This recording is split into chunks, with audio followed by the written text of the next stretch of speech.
So let's go ahead and get started with our first fabulous poet. Joanne Godley is the author of Picking Scabs from the Body History. She is a practicing physician, poet, and writer whose work is formally informed by social injustice. She is a native of Detroit, residing in Alexandria, Virginia. Joanne spent time working in Africa as a Peace Corps medical officer. She is convinced she is a descendant of nomads because traveling is one of her greatest passions, along with art collecting, salsa dancing, and cycling. So please welcome our first featured poet, Joanne Godley. I'm going to begin with poem number 23, and I'm reading from Picking Scabs from the Body History. Lupita speaks in tongues, hosts ravenous haunts. My second child of 3, my medium in the middle, quiet to the point of translucence, bewitching girl of icy dead patience, asks, can Papa Wilbur stay for dinner? Tonight, winds claw the moon. Fierce chill cuts to bone. Grandfather's father was Jim Crow lynched, dismembered and burned. Our broken bow returns for feast, an amalgam of char and ooze. He stands near Lupita, cradling his skull. The two exhale as I assent. Sure, I say, sure, and set an extra plate.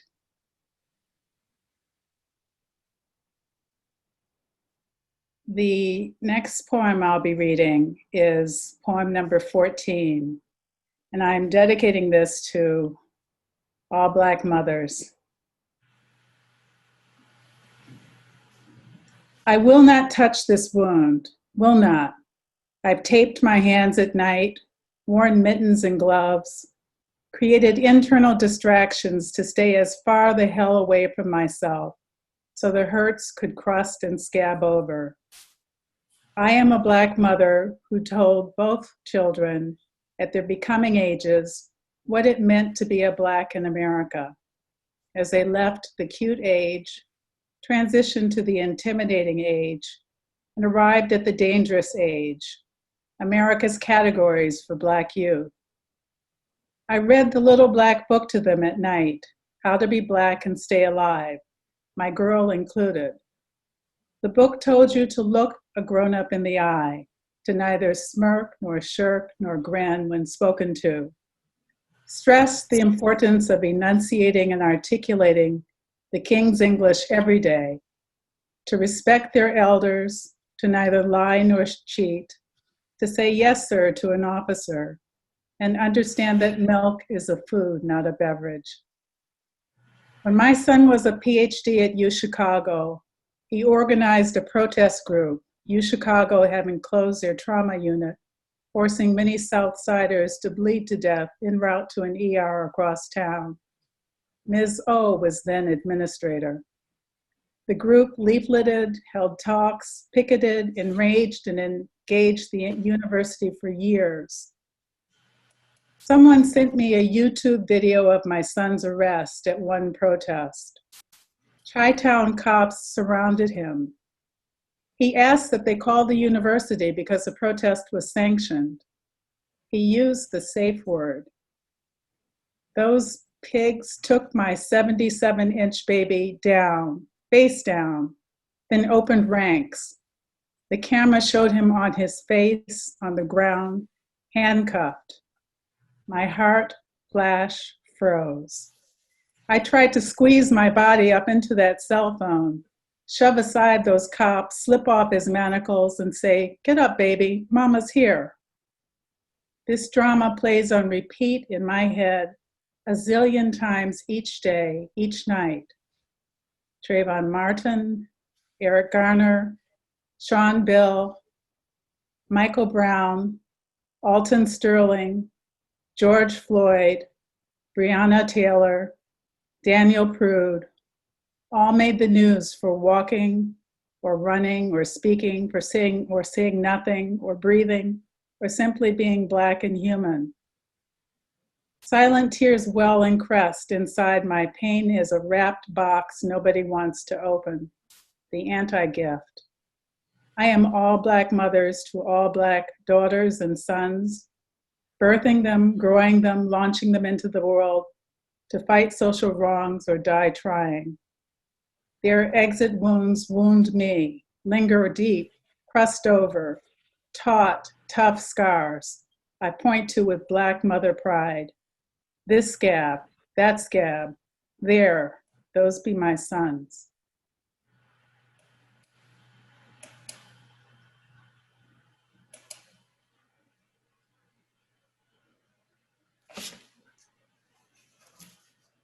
This next poem is poem number 10. Boukman and Cecile dance as rain clouds beckon, dance atop Black pig hide, an offering, a dance commemorating their allegiance, never capitate, or captivate Haitians. We gather comparing atrocities wrought by those with the keys to the chains, while Hogan and Mambo dance under the rain. In those infamous Gator Woods, the storm sparks souls to battle. Prayers rage on, and a bloodlet cry, never enslave Haitians. Staccato drums temper a high pig squeal. When clouds clear, the pig's head jammed on a stick, the high priest and priestess orbit again. History alone will decide which dance was revolutionary. Meanwhile, woe to those who dare shackle a Haitian. The first in liberation in the West, now among nations the poorest. Visions of Boukman and Cecile dancing magic, so all will know, never chain Haitians.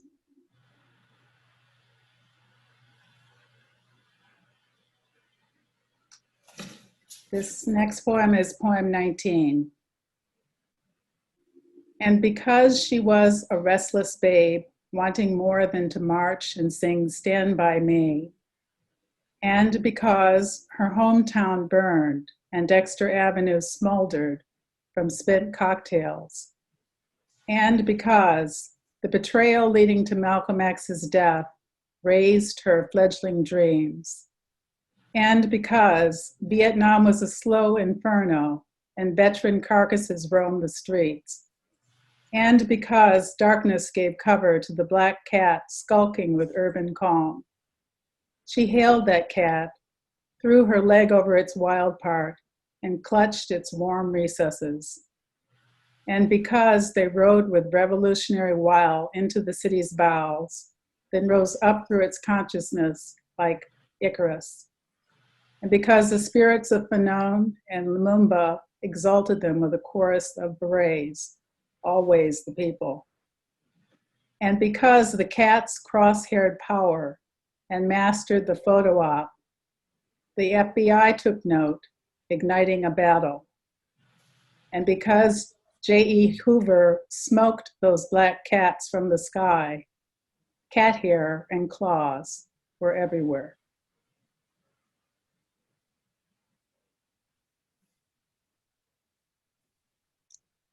This next poem is poem 15.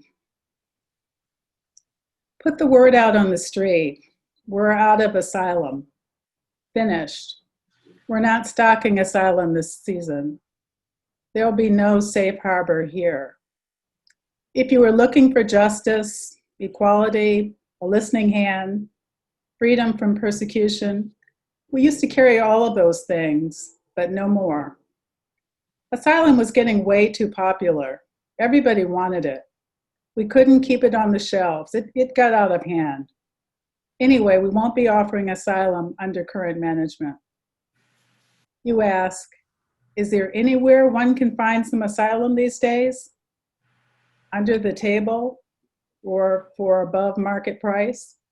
You say you just want a whiff? Well, you might try our neighbor to the north. They may have a small amount of vintage asylum left. I wouldn't advise trying our southern neighbors. They're liable to tell you, sí, como no, asylum, then try and interest you in some AR-15s smuggled from here to there.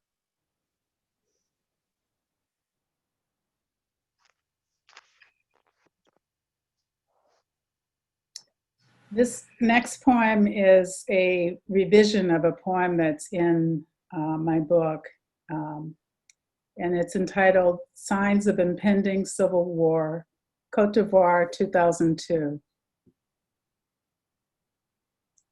I saw palm trees at attention. I saw clouds evacuate the sky. I saw an empty marketplace. I saw baby-faced soldiers cradle AK-47s. I saw no one on the street make eye contact. I saw musical snow on TV. I heard a civil war could never happen here. I heard the buzz of a cut phone line.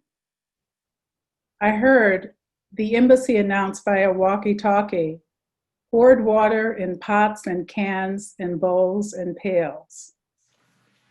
I heard rumors of bodies ditched and dumped. I heard no one say, "This will pass." I smelled the stench of burned flesh. I smelled fear like surround sound.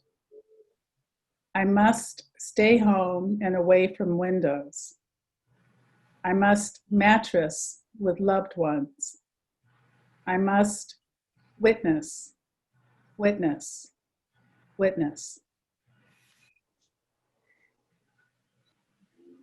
I have two more poems to read. This next one is number 5, and it's after or in acknowledgement of Naomi Shihab Nye's poem entitled Blood. Never dismiss the power of the king's English, my bourgeois father would say. A dark urban monarch, he lulled many to slaughter with multisyllabic words. My father, a verbal grim reaper, preferred language over guns or box cutters. When I was young and militant, he wore his negritude like new money, strutting word by polished word, laughed at queries poised to him. Where on the map is Negro land, I asked. He dreamed of eating watercress sandwiches with Alabama housewives at Woolworths, while I prefer the proletariat comforts of fatback and hog maws. When African repatriation pressed the agenda forward, he claimed Negroes were non-returnable items, with melanin being a firmly affixed label. Father's family migrated to Illinois from Mississippi by pocketing the North Star and following the drinking gourd, harnessing energy loosed by its brilliance, its light giving hope, spawning new futures, hope like an elixir everyone drank, hope as knowledge harvested from abundant fields. If we returned to Africa tomorrow, how would we thrive? Homeless, strange fruit we now be, tragic human produce with dwarfed and nameless roots, plucked from our life source, worked and discarded, rehung on trees. These days, Father and I recoil at the news, commoditized prisoners as stock. Father shakes his fists in the air so hard his diplomas quiver. The frames slide down the wall like beads of sweat. What is the point, he asks with furrowed brow, of listening to ancestors with restless legs? We who have lost our mothers, lost our way.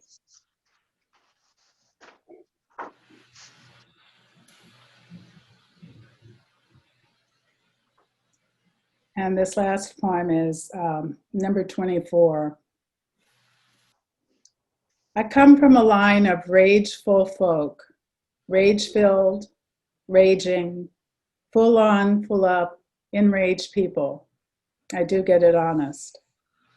Ours is a line of rageful folk with the power to flee, whippings from the overseer, later the lynching parade, Now flee the gun, chastising us for the busted taillight.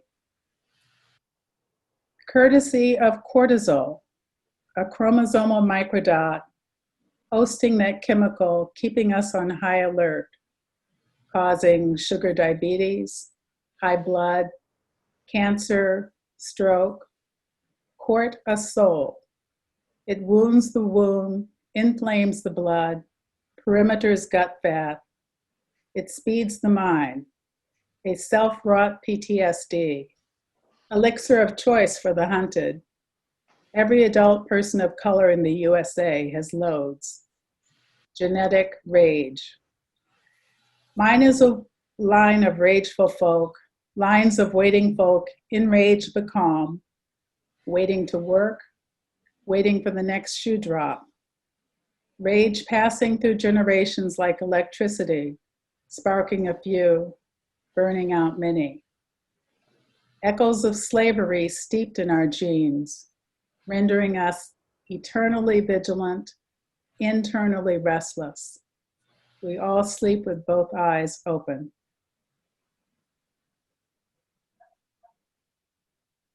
Thank you.